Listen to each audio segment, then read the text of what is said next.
মোক এটা কথা কওকচোন 10 বছৰ আগতে কৌশিক ৰয় আৰু কৃষ্ণেন্দু পালক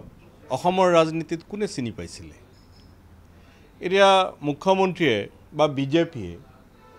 কৃষ্ণেন্দু পাল আৰু কৌশিক ৰয়ক চিনাকি দিলে চিনাকি হৈ গ'ল এতিয়া কৃষ্ণেন্দু পাল বা কৌশিক ৰয়ৰ কথা বাদ দিয়ক 85 চনত হিমন্ত বিশ্ব শৰ্মাকনো কোনে চিনি পাইছিলে হিমন্ত বিশ্ব শৰ্মাকটো 85 চনত কোনো চিনি পোৱা নাছিলে অসমৰ ৰাজনীতিত সেই সময়ত তেখেতে অচিনাকি আছিল মুখ্যমন্ত্ৰী কি মুইন কৰিব খুজিছে সেইটো মুখ্যমন্ত্ৰীয়ে জানিব কিন্তু মানুহ অচিনাকি মানুহ চিনাকি হৈ যায় এটা ডাঙৰ কথা নহয় কাৰণ এটা সময়ত অসমৰ ৰাজনীতিত মুখ্যমন্ত্ৰীয়ে কৈছে যে 80% অচিনাকি মানুহ হ'বতো 15 বছৰ পিছত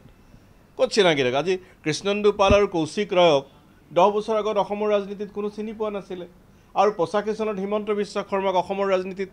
মানুহে নাম শুনা নাছিলে চিনি পোৱা নাছিলে গতিকে এইটো প্ৰকৃতিৰ নিয়ম ইয়াত অস্বাভাৱিকতা একো নাই কিন্তু মুখ্যমন্ত্ৰীয়ে যেটো ক'ব খুজিছে সেইটো বেলেগ কথা কিন্তু সেই সম্পৰ্কত মই পিছত ক'ম কিন্তু এইটো ঠিক যে ৰাজনীতিত অচিনাকি মানুহ আহিবই কাৰণ এদিন হিমন্ত বিশ্ব শৰ্মাও অচিনাকি আছিল আৰু আমাৰ মুখ্যমন্ত্ৰীয়ে খিলঞ্জীয়াৰ কথা কয় আমাৰ মুখ্যমন্ত্ৰীয়ে ভূমিপুত্ৰসকলৰ কথা কয় যদি মুখ্যমন্ত্ৰীয়ে সঁচাকে তেখেত বিজেপি নেতা মই নহলে নকলোহেঁতেন প্ৰথমে ত্ৰিপুৰাত এজন খিলঞ্জীয়া মানুহক মুখ্যমন্ত্ৰী পাতক না ত্ৰিপুৰীসকল খিলঞ্জীয়া আছিলে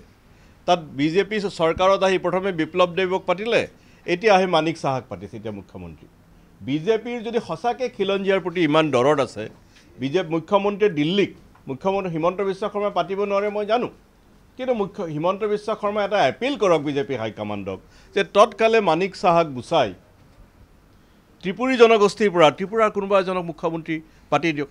আৰু তেখেতৰ যদি তেখেতে নিজৰ পদত্যাগ কৰি কোনোবা এজন জনজাতি নেতাক অসমৰ মুখ্যমন্ত্ৰী হ'বলৈ সুযোগ দিয়ক কাৰণ জনজাতি নেতাৰ পৰা তেখেতে কাঢ়ি লৈছে এটা আকৌ এজন জনজাতি নেতাক দিয়ক জনজাতিসকলহে আচল ভূমিপুত্ৰ যদি ভূমিপুত্ৰৰ কথাই কয় কাৰণ বাকীটো পৰ্যায়ক্ৰমে কোনোবা 600 বছৰ আগত আহিছে কোনোবা 800 বছৰ আগত আহিছে কোনোবা 300 বছৰ আগত আহিছে কোনোবা 150 বছৰ আগত আহিছে কোনোবা 100 বছৰ আগত আহিছে কোনোবা 900 বছৰ আগত আহিছে কিন্তু যদি প্ৰকৃত ভূমিপুত্ৰৰ কথা কওঁ জনজাতিসকল প্ৰকৃত ভূমিপুত্ৰ গতিকে হিমন্ত বিশ্ব শৰ্মাই পদত্যাগ কৰি প্ৰথমে কোনোবা এজন জনজাতি নেতাক মুখ্যমন্ত্ৰী হ'বলৈ সুযোগ দিয়ক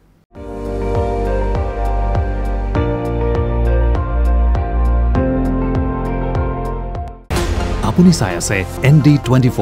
সৰ্বশ্ৰেষ্ঠ নহয় সৰ্বোত্তমৰ দৌৰ